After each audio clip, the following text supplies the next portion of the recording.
할렐루야. 6월 17일 목요일 새벽 기도를 시작하도록 하겠습니다. 사도신경으로 우리의 신앙을 고백하시겠습니다. 나는 전능하신 아버지 하나님 천지의 창조주를 믿습니다. 나는 그의 유일하신 아들 우리 주 예수 그리스도를 믿습니다. 그는 성령으로 잉태되어 동정녀 마리아에게서 나시고 본디오 빌라도에게 고난을 받아 십자가에 못 박혀 죽으시고 장사된 지 사흘 만에 죽은 자 가운데서 다시 살아나셨으며 하늘에 오르시어 전능하신 아버지 하나님 우편에 앉아 계시다가 거기로부터 살아있는 자와 죽은 자를 심판하러 오십니다.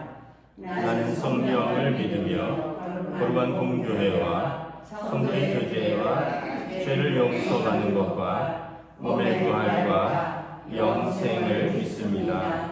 아멘. 찬송가 539장 찬양하시겠습니다. 찬송가 539장입니다.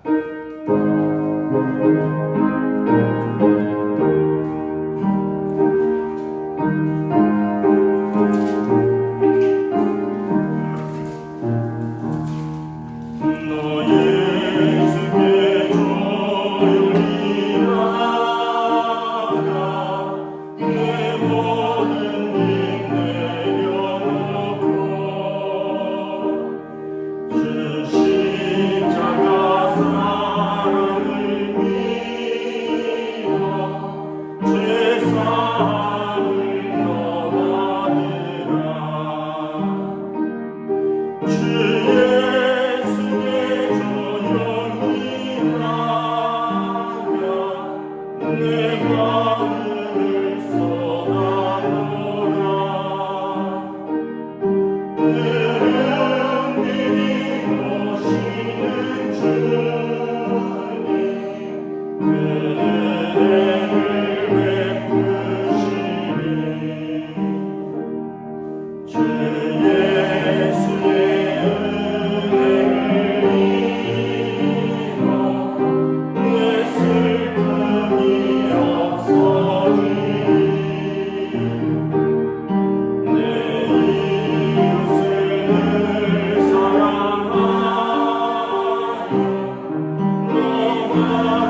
말씀은 구약성경 출애굽기 27장 1절부터 21절까지 말씀입니다. 구약성경 출애굽기 27장 1절부터 21절까지 말씀입니다. 다 찾으신 줄 알고 저 여러분들이 한 절씩 교도하도록 하겠습니다. 출애굽기 27장 1절부터 21절입니다. 너는 조각목으로 길이가 5규빗, 너비가 5규빗의 제단을 만들되 네모 반듯하게 하며 높이는 3규빗으로 하고 그 네모퉁이 위에 뿔을 만들되 그 뿔이 그것에 이어지게 하고 그 제단을 노스로 싸고 재를 담는 통과 부삽과 대야와 구기갈고리와 불 옮기는 그릇을 만들 때 제단의 그릇을 다 노스로 만들지며 제단을 위하여 노스로 그물을 만들고 그 위에 네모퉁이 고리넷을 만들고 그물은 제단 주위 가장자리 아래고 제단 절반에 오르게 할지며 또 그 제단을 위하여 채를 만들 때 조각목으로 만들고 노스로 쌓을지며 제단 양쪽 고리에 그 채를 꿰어 제단을 매게 할지며 제단은 널판으로 속이 비게 만들되 산에서 내게 보인 대로 그들이 만들게 하라. 너는 성막에 뜰을 만들지니 남쪽을 향하여 남쪽의 너비가 100규빗의 세마포 휘장을 쳐서 그 한쪽을 당하게 할지니 그 기둥이 스물이며 그 받침 스물은 노스로 하고 그 기둥의 갈고리와 가름대는 은으로 할지며 그 북쪽에도 너비가 100규빗의 포장을 치되 기둥이 스물이며 그 기둥의 받침 스물은 노스로 하고 그 기둥의 갈고리와 가름대는 은으로 할지며 뜰의 옆으로 서쪽에 너비 50규빗의 포장을 치되 그 기둥이 열이요 받침이 열이며 동쪽을 향하여 뜰 동쪽의 너비도 50규빗이 될지며 문이 쪽을 위하여 포장이 15규빗이며 그 기둥이 셋이요 받침이 셋이요 문 저쪽을 위하여도 포장이 15규빗이며 그 기둥이 셋이요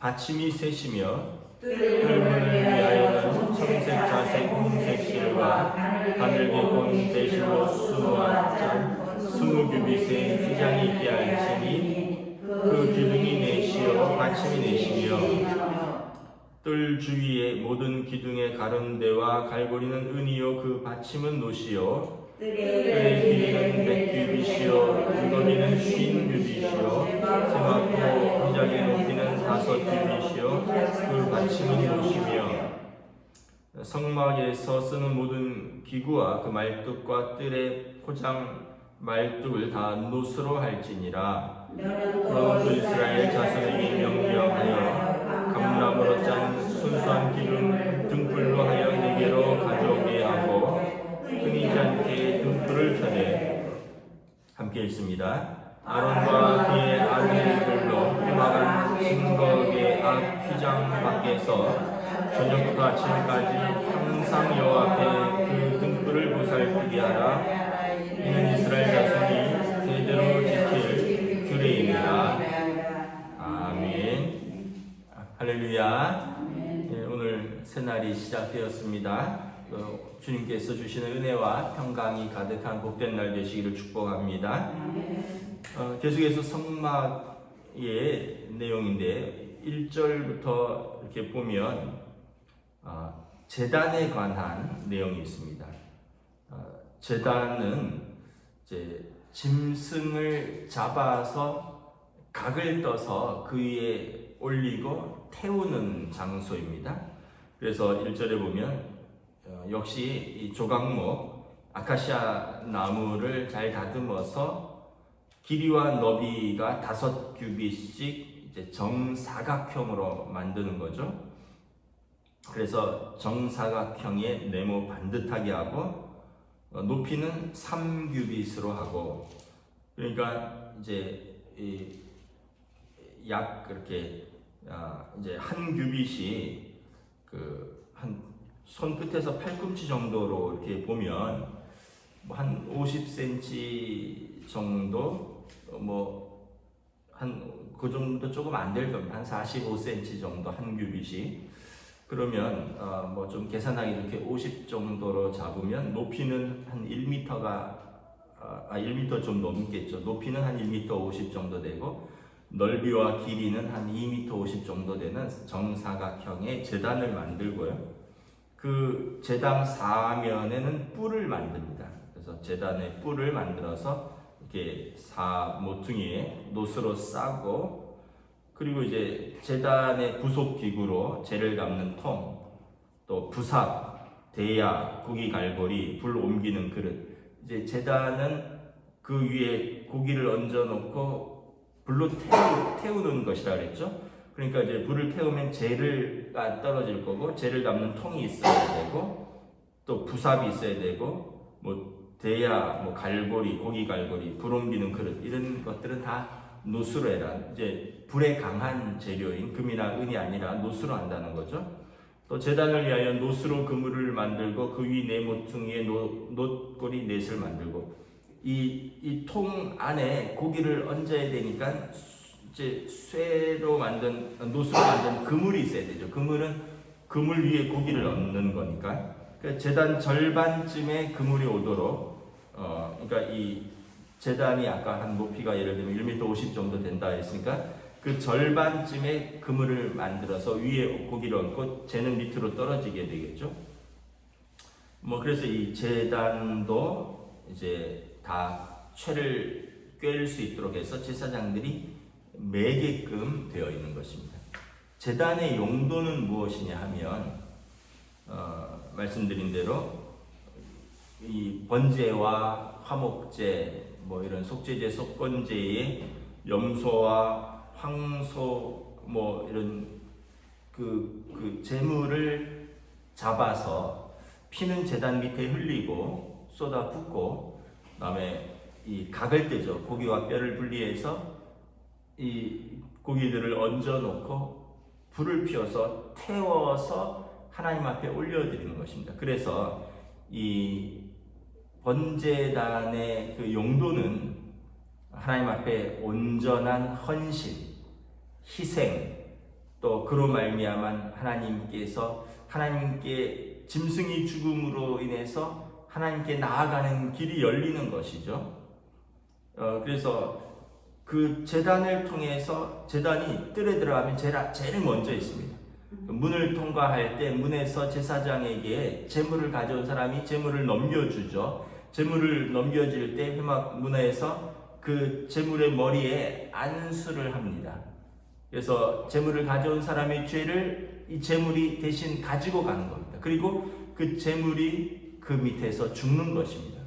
그걸 보면서 제물을 가져온 사람이 이렇게 생각했죠. 내가 죽어야 되는데, 내 죄로 말미암아 내가 죽어야 되는데 내 죄를 저 짐승이 지고 가는구나. 그리고 내가 하나님 앞에 용서함을 받고 하나님께 나아갈 수 있는 길을 얻었구나. 그 짐승은 안수함으로 인해서 죄를 짊어지고 제단 밑에서 죽는 겁니다. 그리고 제단 위에 올려져서 태워지는 것입니다. 이 제단의 제물은 예수 그리스도의 십자가를 상징하는 것이죠. 왜냐하면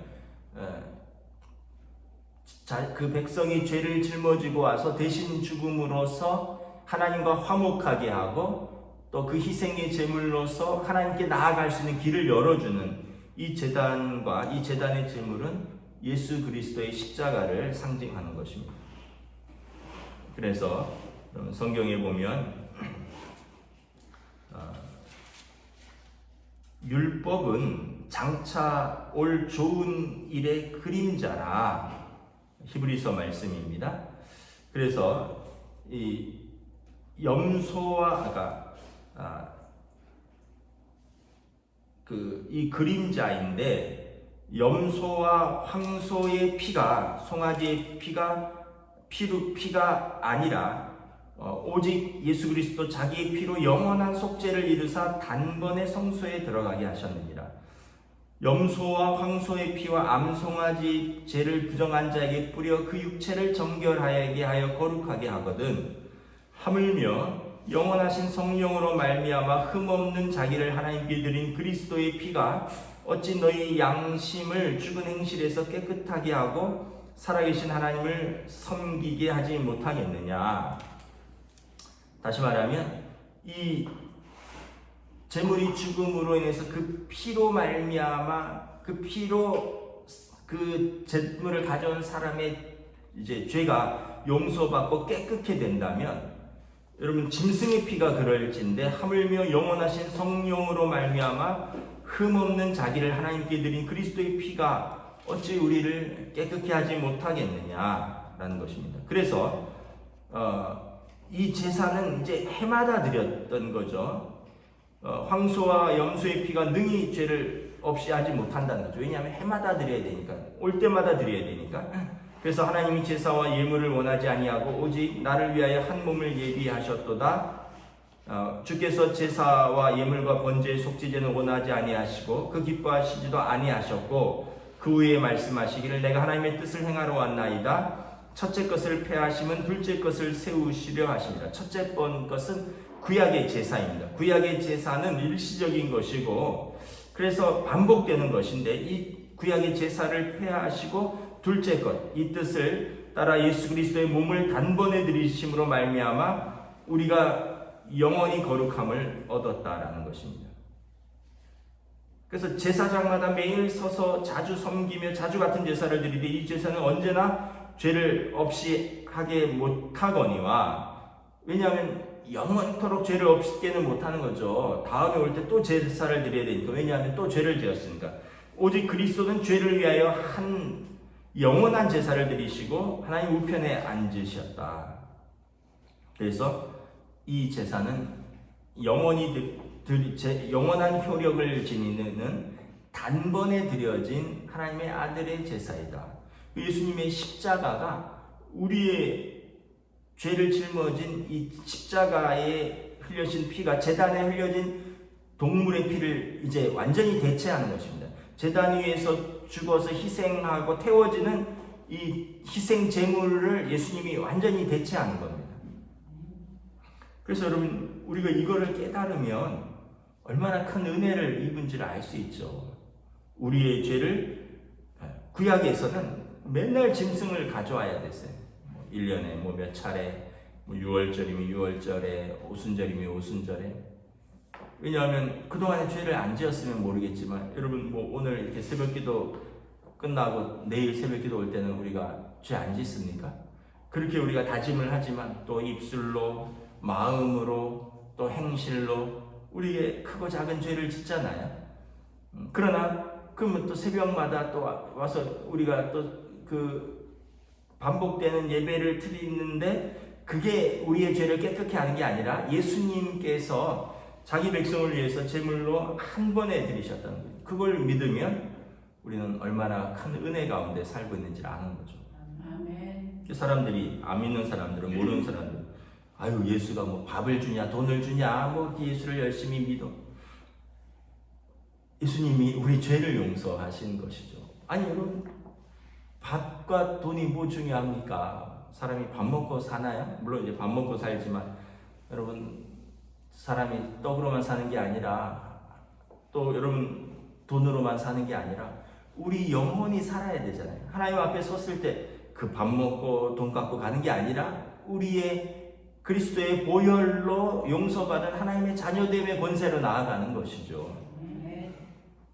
근데 이제 그걸 모르면 야 그냥 착하게 살자고 믿는 거 아니요. 그냥 일단 믿어봐. 나중에 죽은 다음에 천국이 있으면 어떻게 해요? 복음처럼 일단 한번 믿어봐. 갔다가 예수님이 정말 계시면은 그때 고마운 거고 아니면은 뭐 그래도 나쁜 건 아니잖아. 뭐 이렇게 생각을 한다면 정말 예수 믿는 거를 본질을 잘 모르는 거죠. 왜 여러분 그 타종교와 다르냐? 예수 믿는 거나 석가모니 믿는 거랑 마호메트 믿는 거랑 왜 다르냐? 다 같은 거 아니냐? 다 착하게 살자는 거 아니냐? 다르다는 거죠. 여러분, 석가모니가 우리를 위해서 우리 죄를 짊어지고 십자가에서 죽으셨나요? 여러분, 마호메트가 우리를 위해서 우리 죄를 짊어지고 십자가에서 그 희생의 제물로 죽으셨나요? 그러니까 여러분, 구원자는 그분들은 뭐 자기 스스로 깨달음을 얻기 위한 어떤 구도자요, 또 어떤 나름의 역할을 한 사람인지는 모르겠지만 우리 죄를 짊어지지는 않았잖아요. 우리 죄를 위해서 대신 죽으시지는 않았잖아요. 그래서 여러분, 예수 믿는 것의 근본적인 차이가 뭐냐 하면 예수님의 십자가입니다. 우리 죄를 용서하시는 하나님의 아들의 십자가의 희생의 제사가 예수 믿는 것의 가장 근본적인 차이라는 것입니다. 그러면 여러분, 그러한 사람은 이제 어떻게 삶을 살아야 되겠습니까? 자, 20절 쭉 보면 20절, 21절에 등불에 관한 이야기가 나옵니다. 등불. 너는 또 이스라엘 자손에게 명령하여 감람으로 짠 순수한 기름을 등불을 위하여 네게로 가져오게 하고 끊이지 않게 등불을 켜되 아론과 그의 아들들로 회막 안 증거궤 앞 휘장 밖에서 저녁부터 아침까지 항상 여호와 앞에 그 등불을 보살피게 하라. 이는 이스라엘 자손이 대대로 지킬 규례입니다. 이제 이 죄를 용서받고 제단에서 태우고 물두멍에서 손을 씻고 들어가면, 성소로 들어가면 등대에 등불이 타고 있어요. 이 등불은 감람유죠. 감람유, 올리브 오일입니다. 그 아주 순수하고 깨끗한 요즘 가장 좋은 올리브 오일이 스페인이나 이탈리아산 엑스트라 버진이라는 그런 게 있잖아요. 그거보다도 더 곱고 더 순수하고 온전한 올리브 기름으로 이제 등불을 켜는 거예요. 이 등불은 성전 안을 24시간 밝히는 것입니다. 그래서 떡상을 밝히고 또 이 분향단을 밝히고 21절에 보면 회막 앞 증거궤 앞에서 항상 그 등불이 타고 있고 제사장은 그것을 보살피는 거예요. 등불은 말씀드렸듯이 성령의 조명입니다. 성령. 아까 예수 그리스도로 말미암아 이제 성소로 들어올 자격을 얻었습니다. 죄를 용서받지 않고는 하나님께로 나아갈 수가 없는 거예요. 성소는 하나님의 임재의 장소죠. 십자가의 보혈로 이 제사를 통해서 하나님 앞에 나아갔으면 이제 그러면 그의 삶은 어떤 삶이냐? 성령의 조명 아래에 있는 삶입니다. 성령의 조명. 성령의 조명은 뭘까요? 성령님이 우리 안에서 예수님의 말씀을 생각나게 하고 예수님의 말씀을 가르치시며 우리를 진리 가운데로 이끄시는 하나님의 영 예수 그리스도의 영의 이끄심대로 사는 삶이라는 거죠. 그러면 그 삶은 뭘까요?